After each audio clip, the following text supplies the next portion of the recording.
Mas você tem um ressurgimento do conservadorismo agora. Sim. De um outro molde. Como que se compara esses conservadorismos que a gente tem, pensando lá atrás e pensando em agora? E se você acha que seria interessante a gente pensar no molde anterior do que a gente tem hoje?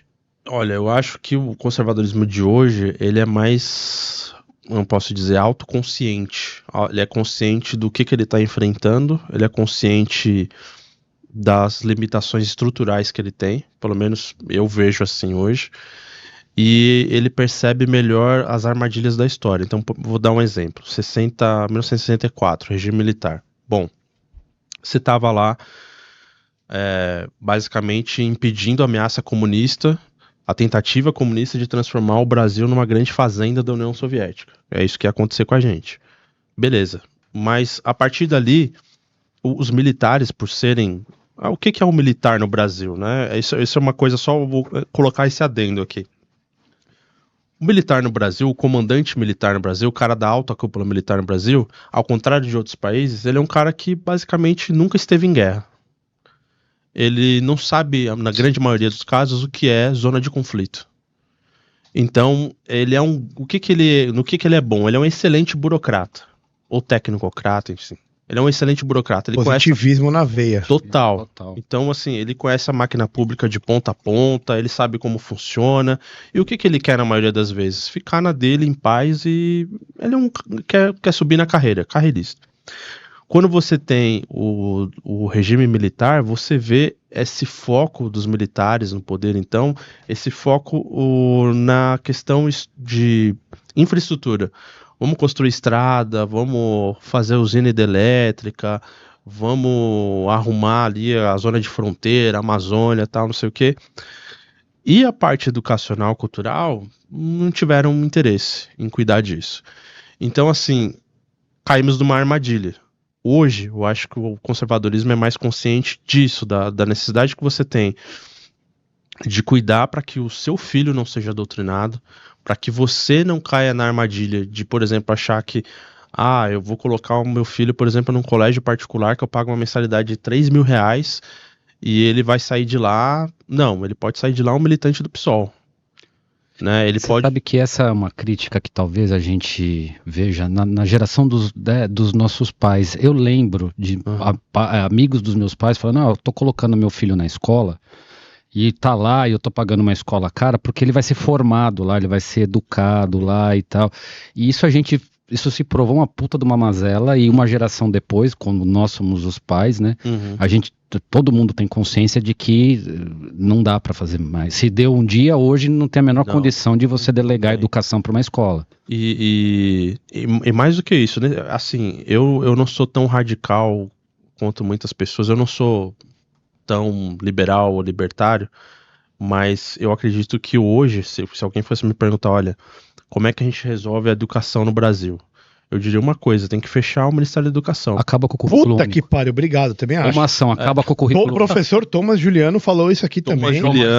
Grande Thomas Juliano, gosto bastante do trabalho dele, então, concordo plenamente. Conta pra gente um pouco mais, né, a respeito do Escola Sem Partido, porque, veja, eu acredito que o poder da cátedra, né, ele é abusado. Reiteradamente, né, você vê um professor que utiliza o microfone ali, o púlpito, o poder da palavra, e usa isso para impor um pensamento, uma visão de mundo. Isso acontece bastante. Sim. Eu lembro que quando eu fiquei sabendo do projeto do Escola Sem Partido, para mim foi um alento, né? Foi uma questão que me trouxe ali um conforto inicialmente. Mas aí, com um pouco de reflexão, surgiu o questionamento de como seria um grupo que tivesse buscando uma isenção de discurso dentro do ambiente escolar. Isso não seria intervenção estatal demais? Como que funciona essa dinâmica? E o equilíbrio, né, na escola das opiniões, né? Tudo bem que a universidade talvez seja o palco máximo e ideal para você ter essa liberdade de opiniões, mas você ter uma opinião na escola, né, isso talvez nessas discussões, pelo menos de mais superficiais do tema Escola Sem Partido, ficava aí. aí, né, ficava polarizado. Sim, né? sim. Então, assim, hoje eu vejo como algo impossível você ter essa isenção de opinião dentro da sala de aula. É impossível. Não tem como você exigir isso do educador, nem do estudante, nem de ninguém. Até bula de remédio tem opinião. Então é impossível. Eu faço essa reflexão hoje, anos depois de ter militado pela Escola Sem Partido e tudo mais. Eu vejo que o que a gente deixou de discutir, que é de mais importante para mim, que o Thomas Juliano fala bastante, outras pessoas falam bastante, é o problema da centralização de poder do Estado na educação. Porque antes do Getúlio Vargas, quem fez essa grande reforma da educação, quem criou o Ministério da Educação, quem trilhou esse caminho para a gente chegar numa coisa chamada Base Nacional Comum Curricular, BNCC, foi o senhor Getúlio Vargas. Que a esquerda não gosta quando a gente lembra isso, mas Getúlio Vargas era fascista, né? Então, assim, ele queria que realmente que o Estado controlasse totalmente a educação.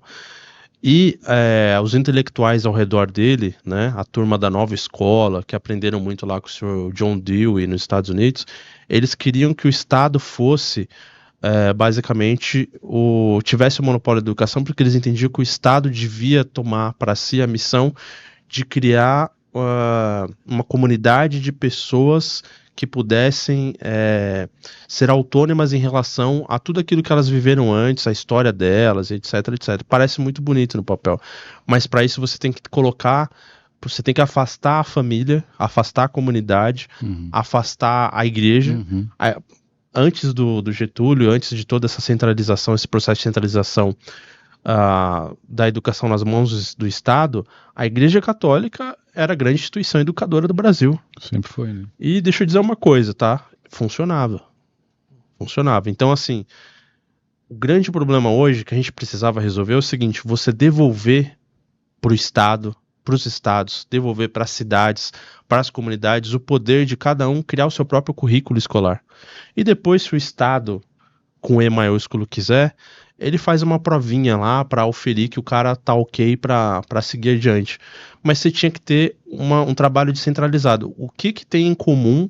Por que o currículo escolar do menino que mora aqui na cidade de São Paulo, uma zona urbana, questões aí de mercado de trabalho completamente diferente do menino que tá lá no interior do Mato Grosso, muitas vezes envolvido numa atividade... Guia turístico lá, de alguma coisa que é um outro tipo de serviço. Por que o currículo escolar dele tem que ser igual ao meu currículo escolar? A gente não tem nada, a nossa realidade é muito diferente. O Brasil é um país continental. Não, mas é um bando de burocratas, uma vanguarda iluminada de educação em Brasília que decidem que o meu currículo escolar tem que ser igualzinho o currículo escolar do cara que está lá no interior de Goiás. É uma sanha burocrática, né? Totalmente. De controlar. De controle, porque, por exemplo, as pessoas falam, isso foi uma falha também nossa quando nós estivemos no governo federal, que a gente falou assim, olha, agora nós estamos aqui, acabou esse negócio de ter temas de esquerda no Enem, Não, a gente devia ter pensado no seguinte: vamos acabar com o Enem. Porque o Enem, no fim das contas, ele serve como um mecanismo de filtro ideológico para você oferir que realmente os alunos estão sendo doutrinados certinho. A gente não teve coragem de acabar com o Enem, não tivemos coragem de mexer estruturalmente no MEC. A grande sacada seria uma intervenção no MEC, você fazer um pente limpo ali, ver o que tinha acontecido antes em termos de dinheiro, fundações atuando ali dentro, e aí você poderia recuperar um pouco de autonomia. Mas hoje eu já vejo que enquanto o MEC continuar existindo, não tem como. A gente precisa ter esse trabalho de cuidar dentro da casa da educação do filho. É claro que nem todo mundo pode parar a vida para educar seu filho, mas assim, você complementar, você ajudar, você mostrar que tem outros autores, outras coisas, que é a minha experiência de vida, né?